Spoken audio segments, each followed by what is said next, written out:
So one of the big things when we did even that research on flow and creativity that we were looking at is surprisingly just literally the question of what creativity actually is in the first place. So Scott, I wanted to just start things off with that simple question: what is creativity?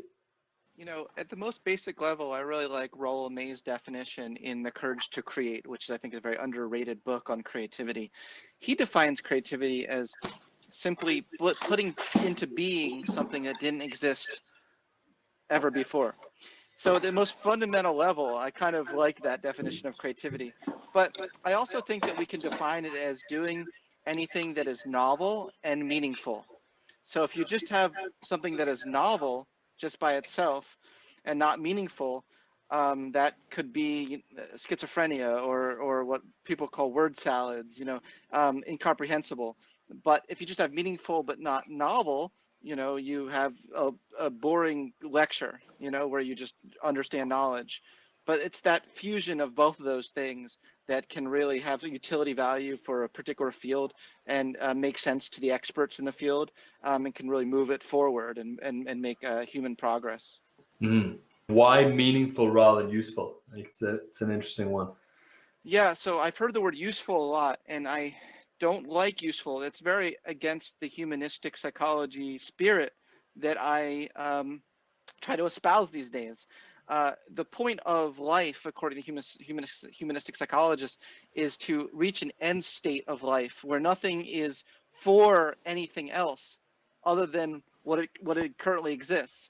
And you can directly apprehend meaning, but as soon as you get to the word of utility or usefulness, you start thinking, well, what are things and what use does it serve me? You're not fully appreciating and becoming absorbed in the thing. And you of all people, the flow guy, should know that, the best way to stop you out of flow is to start thinking, like, is what I'm doing really useful to my goals? But that's the easiest way to just snap out of it. So I think meaningful, it captures the utility aspect of it, but it's something that I think is deeper and more meaningful, so to speak. Interesting. I like that. So Glenn, what's gratitude? Very simply. Gratitude, there's a lot of ways to define it. The more academic definition of gratitude that makes a nice place to start is that it's the feeling we can have when we receive something that comes at some effort or cost from someone and that fulfills a need for us. It could be a psychological need, a personal need, a Maslowian need, or a notorious SBK new Maslow need. That's a reference to his new work. But so it's this idea that gratitude, interpersonal gratitude, is a likely result when we get something that comes at effort that helps us out. What I think a lot of the time, I think there's varying degrees of gratitude. I think it's a very nuanced emotion. And I think that there are parts of gratitude that are similar for things. If we receive a small gift, like somebody holding a door for us, all the way to someone giving us a kidney, of course. And gratitude, I think in my telling, is very much tied into the feeling we have when we have a stressor that is removed due to the actions of another person, right? So I think gratitude and stress release can be, I think in its most powerful form, are very interweaved.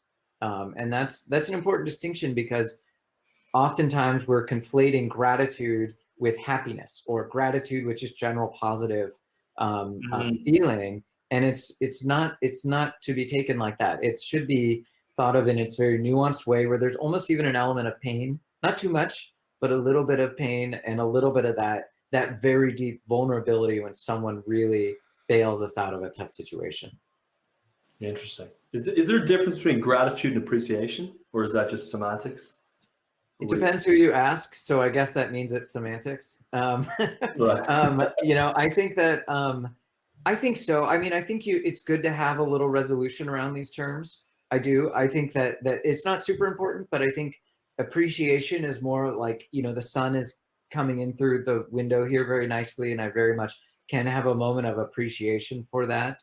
You could just as easily call it gratitude, but I think appreciation, is a more general sense of this is okay, as opposed to gratitude, which is the way the sun is reflecting off the roof tiles is quite beautiful to me. That feels more like gratitude. The general sense is more appreciation. And it's not actually super important unless it helps you resolve and label emotions accurately.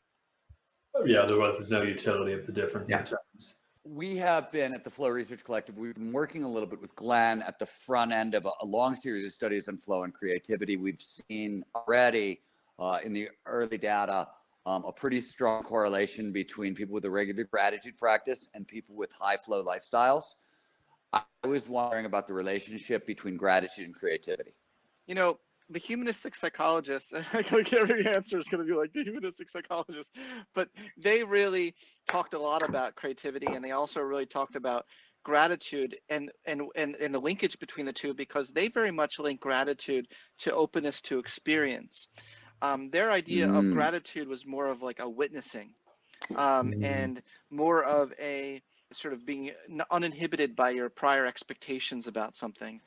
And when you can actually get rid of all those insecurities and prior labels and thoughts and judgments about something, and we can just see something purely for what it is, the curious thing about that situation is we tend to find that gratitude almost automatically comes as a result, or appreciation, you know, and the most creative people tend to show that higher characteristic in what's called newness of appreciation. That was a phrase Abraham Maslow used, newness of appreciation, which is your ability to see something that you've seen a million times before, and every time you see it, it's just as beautiful as the last time you saw it. Or you see something that everyone has become stale to everyone else, and you still think it's beautiful, you know?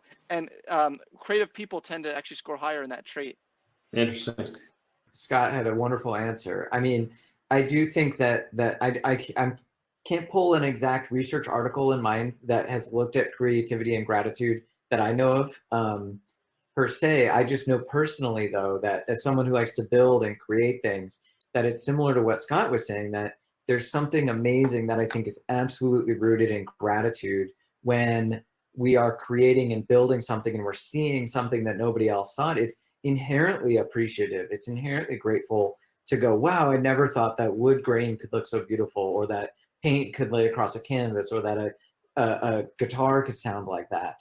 And it's inherently grateful for the medium and the opportunity to create and affect something from one's own pursuits.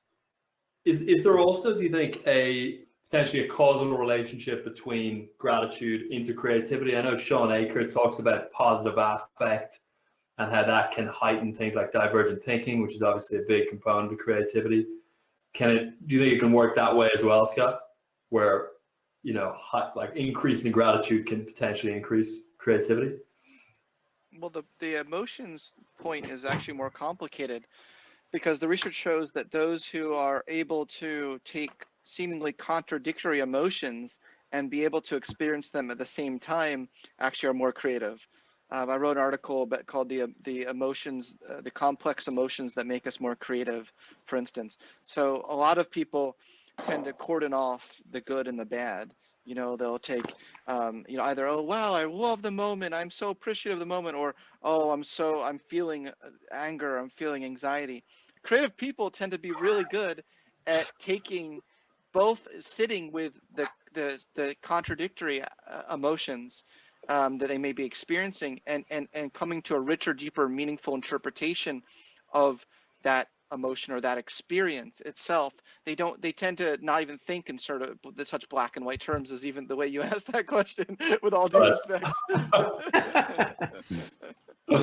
So it's the range of emotion potential, like, that can lead to. Yeah, does that make sense? Yeah, makes sense to me. Well, it makes perfect sense from the affect labeling literature, right? That people who can better put labels on their emotion tend to have a little better resilience, and tend to be a little bit less likely to develop depression. We see it in our data that emotion regulation ability doesn't correlate with overall average increase in gratitude. This is a little complicated, sorry folks, but it's not that people with higher vagal tone, or which we'll just refer to as an emotion regulation covariate, that people with this higher heart rate variability metric, loosely defined, they don't have more gratitude overall, they have a wider range of gratitude, right? Yeah. So there's something about this high definition gratitude. Yeah, that's this beautiful thing, and it ties in perfectly with that. And we actually have open-ended questions. We ask people, what did you feel alongside gratitude? And people put often all kinds of contradictory things in there. They'll put gratitude and bitterness, which aren't supposed to go together, sadness. But if you really pay attention to kind of the modern theory of emotion and how they can be constructed, it makes sense that it's really an infinite space. And I think the better we get a handle on that, the better we're able to take advantage of gratitude and its benefits. If what you've heard on Flow Research Collective Radio has been helpful, please consider doing us a solid and leaving us a review on Apple Podcasts, Spotify, or wherever you are listening to this. Reviews help us connect to a wider audience so we can get these peak performance principles out to more people.